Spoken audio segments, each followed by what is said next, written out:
Hey guys, I am here today with this. This is the 2025 Alfa Romeo Stelvio Intensa. Let's get into it.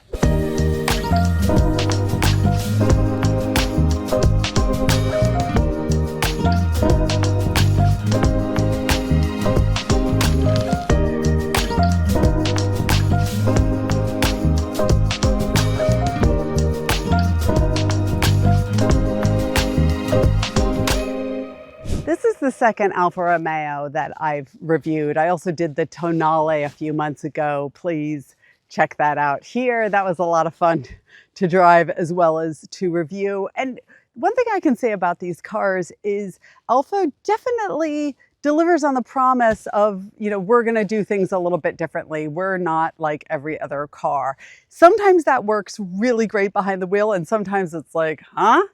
But I respect the fact that in this day and age, we've definitely got a car with a lot of personality. I'm going to show you more about that. Let's start with the exterior design. In this, you'll see a few things that make this more intensa than the others. First of all, this beautiful Verde Folgio. I don't speak Italian, but it's green all right. Look at this beautiful green exterior color. And then if you look at the wheels, we've got 20-inch wheels here that are diamond cut.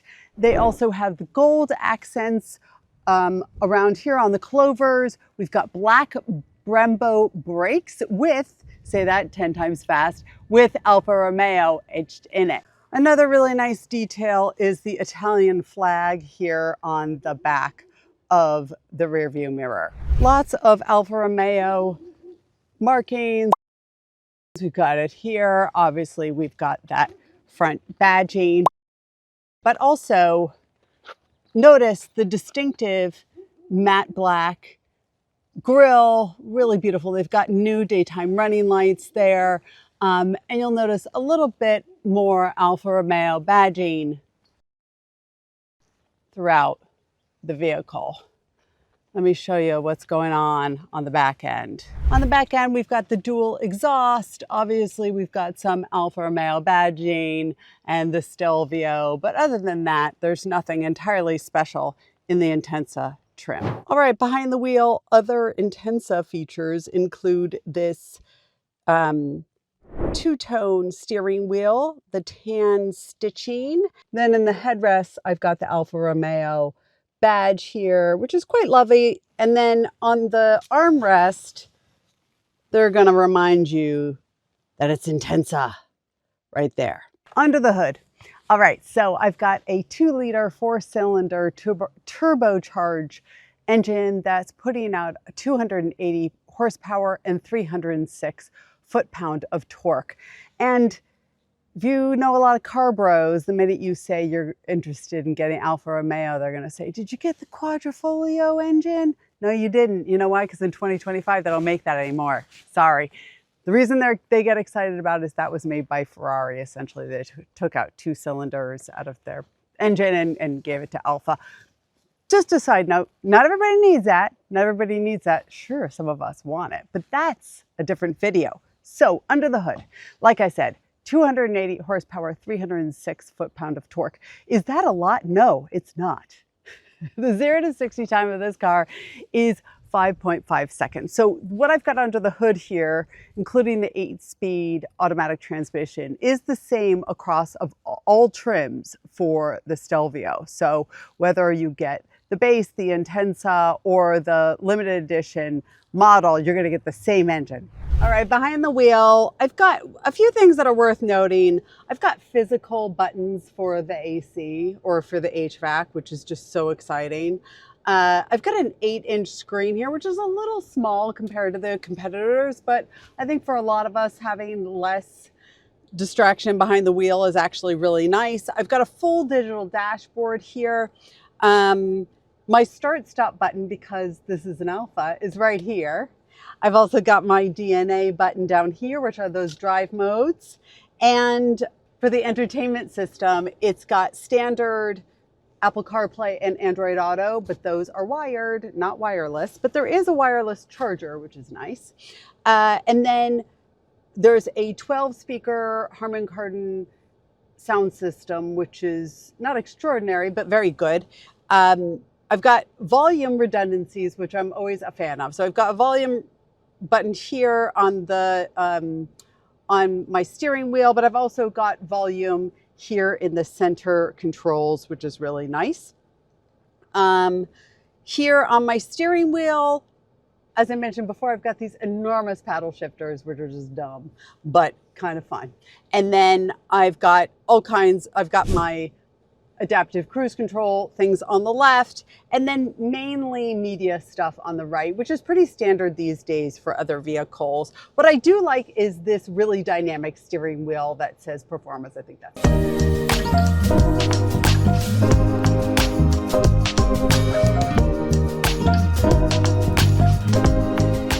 Let's take this thing for a drive. I'm going to try to turn down the AC so you can hear some of these engine noises. Not because they're great, but because you need to know what you're getting into. Some people are really not going to be bothered. Other people might be depressed. I don't know. We'll find out. So I'm backing up. Let's see.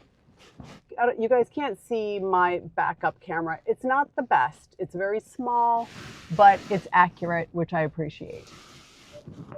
You guys can hear my backup sensors. Do you want to go ahead, mister? Yeah, go ahead. The Stelvio is polite. You know why? Because in this bright green vehicle, you can't be rude because everybody knows who you are. There's a hot tip for you. Don't ask me how I know. All right, so here we go. Going around a blind corner, but I'm not scared because these brakes are really nice and the steering is really, really dynamic and accurate. Really nice there. I live in a very windy, hilly area. So when you're driving up said hilly area, driving up a hill in the Stelvio is going to sound like this.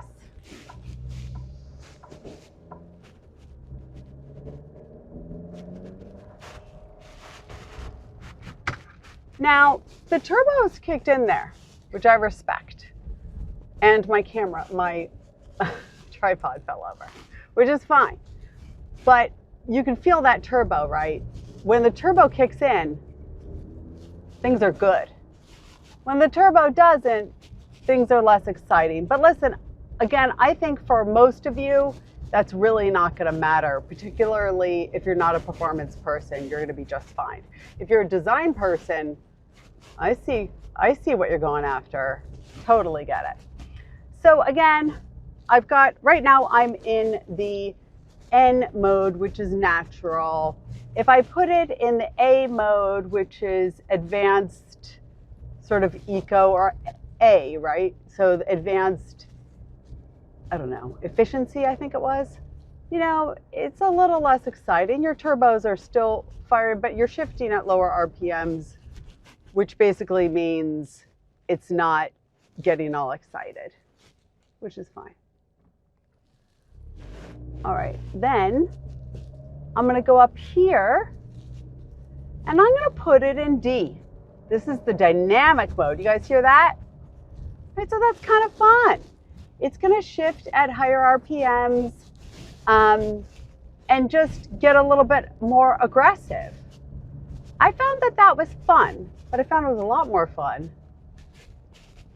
to put it in manual mode, right? And do that and run over my neighbor's guy. Sorry. So, you know, if you want to put it in manual mode, you can have a lot of fun in this car. It's a little deceptive because it is not incredibly powered, but the power it does have, it's kind of fun to use. Also notice some of the details are beautifully Italian and beautifully European, like the turn indicator, right? I put that on. It's nice, it's haptic. It's not Audi level, you know, but it's nice, it's good. So I'm going to take it out of manual mode and just put it in regular driving now. I did a fair amount of parking in this car, including parallel parking. Easy. Does it have the best parking assist I've ever used? No. But again,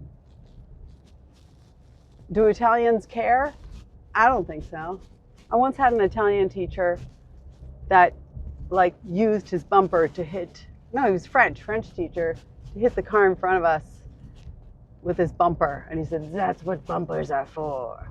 So I assume Italians a little bit that way too, but I would also assume Italians would be really good parkers. And they're like, we don't need any park assist. Hey, you know, I don't know. My Italian imitation is really dreadful. I'm sorry about that. Let me get back to cars. So we're going downhill now, really windy, not a lot of body roll, guys. You've also got this really adjustable seat that I took advantage of when I was stuck in traffic for 2 hours yesterday, and that can make your seat a lot more comfortable. The seat is a little bit narrow it's got very big bolsters. So if you're a wider person, you're gonna wanna sit in this car before you buy it because it may not fit you properly.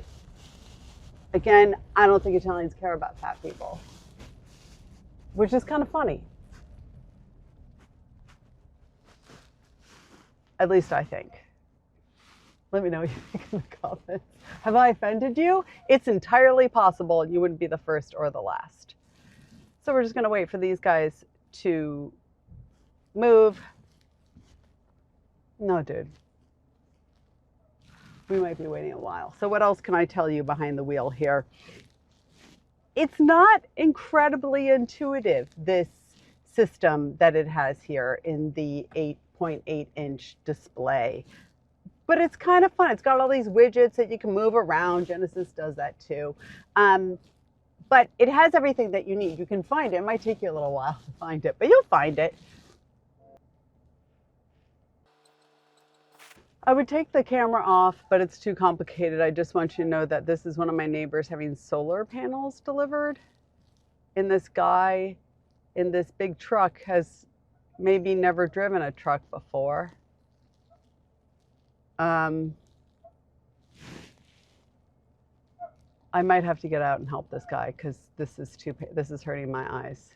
Oh, he did it. Oh, thank God. No, he didn't. All right, I'm gonna stop the video because this is gonna be too much for you guys and for me. All right, let's look at this system here. It's got this funky little system, guys, I'm not gonna lie. So, you know, it has your radio. You've got AM, FM, and Sirius XM HD here. And then when you're home, you have these widgets that you can play with, which is kind of fun, right? You've got your technical performance, vehicle information, you know, and you can get into that more, which is kind of great. But it is, again, not incredibly intuitive, but I think you'd get used to it, no problem. Let's look at where you can put stuff. I've got 2 cup holders here. I've got the keys there, but they have a place to store the keys, but it just seemed to be working better. I've got my garage clicker here, although it does have that integrated into the rear view camera. And then don't miss a little bit of Italian here. This is my DNA with my drive modes, your volume, and the controls for the audio system. And then this is going to control this system up here, right? So you can use this to control things. This will bring you to homes. This will bring you to settings. Great. All right. Wireless car charger here. Again, the Intensa. And then in here, we've got some storage, but we've also got USB, USB-C, and then an auxiliary port here. Can you put a purse in that? Absolutely not. Sorry. Notice that the pedals are kind of cool because they're chrome with a little bit of rubber on them. Again, reflecting this performance aspect that Alfa likes to embrace. And there is my steering wheel. So behind these paddle shifters, we've got our, we've got our turn indicator back here. And then over here, you've got your wipers and stuff here, right? And you're going to want to get to know this because this little baby is going to be in your way. So get to know this so you know what you're doing, so you don't have to look through this, which is just kind of weird design. But again, that's what Alfa does for fun. All right, let's take a look at the back end. Before you start freaking out, you're gonna open it like this. Right there, it's a pretty logical place to have an opening, actually. It's kind of nice. Obviously, power lift gate. We've got power, ooh, dripping on me, fun. Power close, power lock, great. Pretty sure that's in my hood. This is gonna be fun for the rest of this video. All right, so it's also got a release button for the rear seats here. So that will just unlock them. You obviously have to manually push them down, but that's kind of nice, right? You got the 40-60 split here in the center, right? So when I put this down, that's a big back end. Go ahead, put your jokes in. I got it, it's cool. You've got your luggage cover here, so if you got fancy stuff. What's funny about this cover though is because of the shape of this, it really only goes to here. It looks like that's not gonna work, but it does. So don't freak out that it's not one of those huge ones. But you would obviously want to take that out if you were loading in boxes or whatever. Under here, of course, I don't have a spare. I've just got a spare kit because that's what everybody does these days. I like to point them out when it has a real spare because that's really rare. So how big is this back end? Listen, you know, it's going to go to here with this shade thing, but also because of the shape of the back end, because of the lift gate, you're not getting a tremendous amount of cargo room back here. I don't think you get a Stelvio if you're looking for lots of cargo room, right? But if you need cargo room, you don't put anybody in the back seat. You got plenty, so you're fine. But is it enough for like the average family of 4 to go to Costco and do groceries? Totally. Relax. You're cool. There you have it, the 2025 Alfa Romeo Stelvio Intensa. I'm Motorhead Mama. Thanks so much for watching. Let me know what you think in the comments.